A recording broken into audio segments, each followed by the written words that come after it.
Hello mga kamami, this is the part 13 ng ating pagpunta o pagbalik sa mga ilog dito sa Cavite.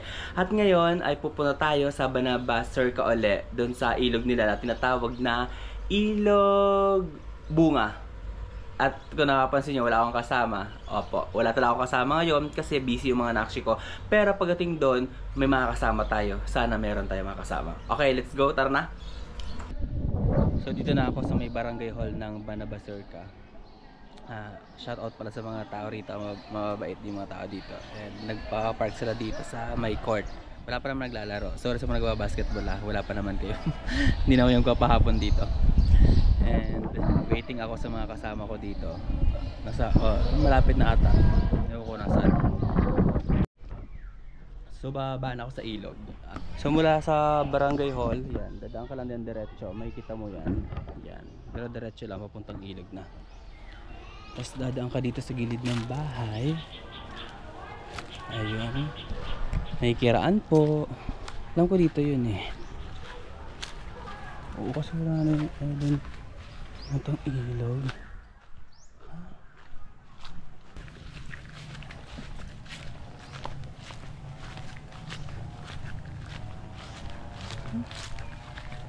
Pwede pa bang daan ng ilog dito? Pwede pa.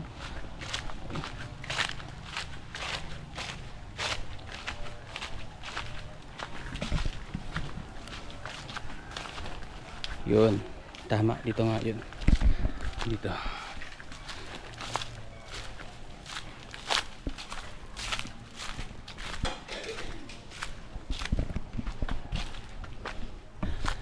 So, parang first time ko yung pupunta ng ilog. Actually, hindi naman ako loner, hindi ako malungkot. I mean, dapat may kasama talaga ako. Kaso medyo nagkaroon kami ng hindi pagkakaintindihan. Ibang ilog ang napuntahan nila. Medyo malayo dito. So andito naman na ako. Sabi ko tuloy ko na to kahit mag-isa lang ako. And para makita ko na rin tong uli, itong ilog bunga.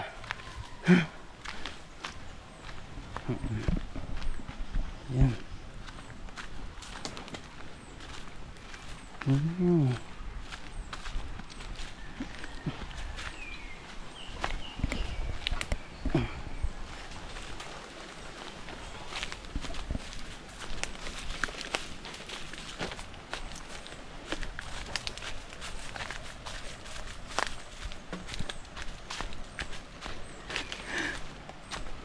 Nakakaba, no?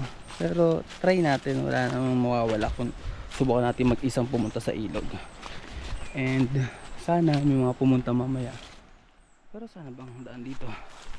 Kung hindi pa ito dinadaanan ulit ng mga tao. Ayan.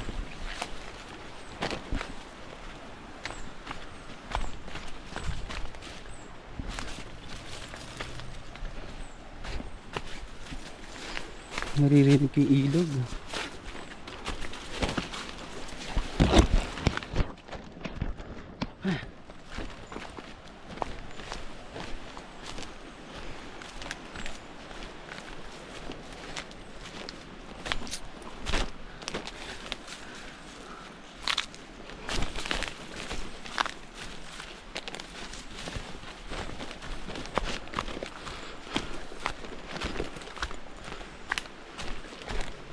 Medyo tanda ako pa.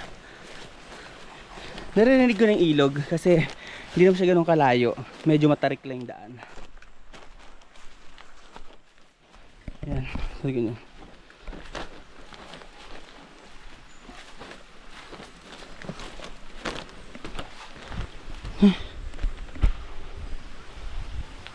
Ayan, may bukal dito.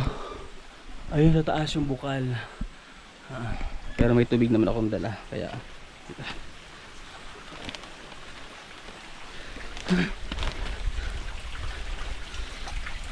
dito yung mahirap-hirap. Ay, dito yung dyan. Dito yung daan ba? Ayun.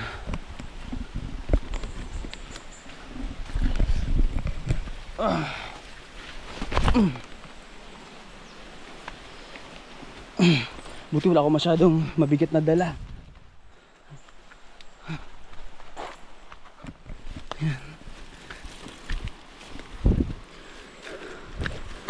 Yan.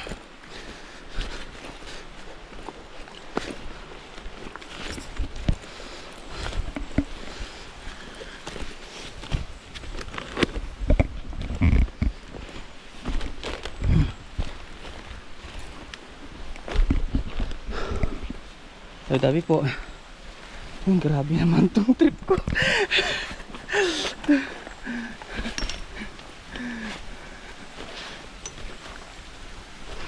Ayun! O diba?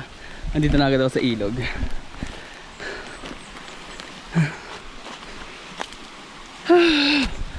Tabi po. Oh, ang linaw. Nakita ko na agad.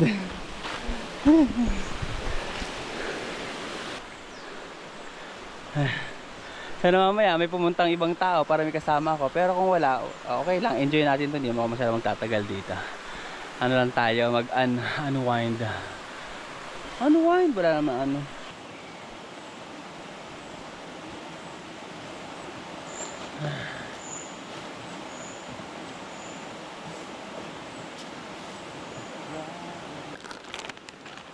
This is my favorite lumpia.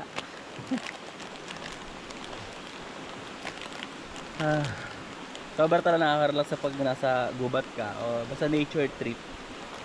And yung hangin, no? Kaya na lang kakausapin ko, wala namang kasama dito.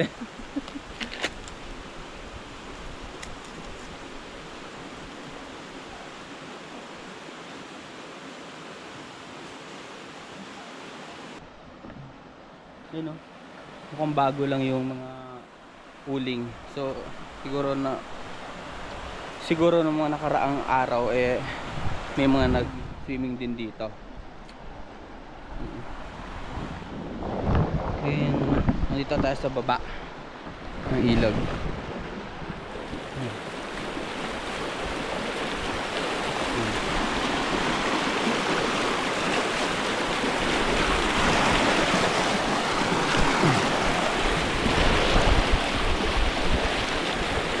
So tatalo na tayo. Ready na ba kayo? Ako medyo kinakabahan kasi nga first time kong tatalo nang wala naman tao dito sa ilog.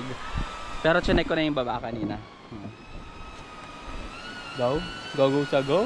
Woo!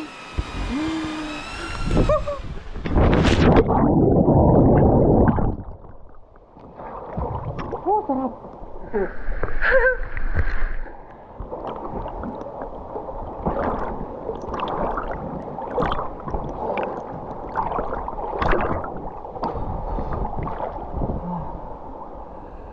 Oh, diba? Success! Sarap!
Tabid tayo sa kabila. Dito naman tayo tatalon.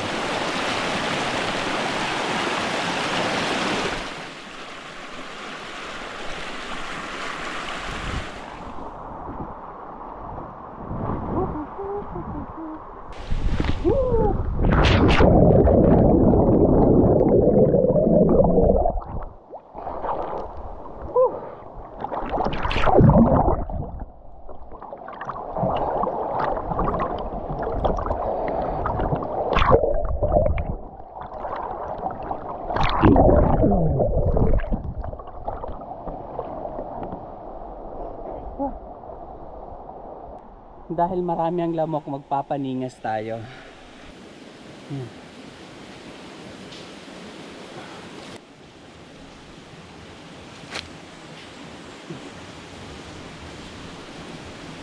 Bumili ako ng burger with egg. Kaya lang, share ko lang.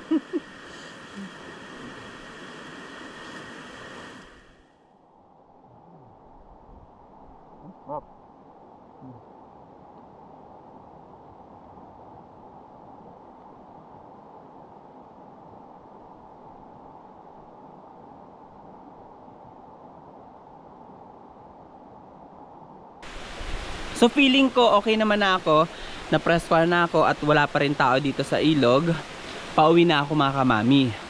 Yung mga kalat po natin, wag po natin iwan sa ilog, sa dagat tuloy. Wag po natin iwan sa ilog o maski man sa dagat. Ligpitin natin and be responsible. At kung gusto niyo po malaman ng mga ilog dito sa Cavite, follow niyo po ako. Bye mga kamami!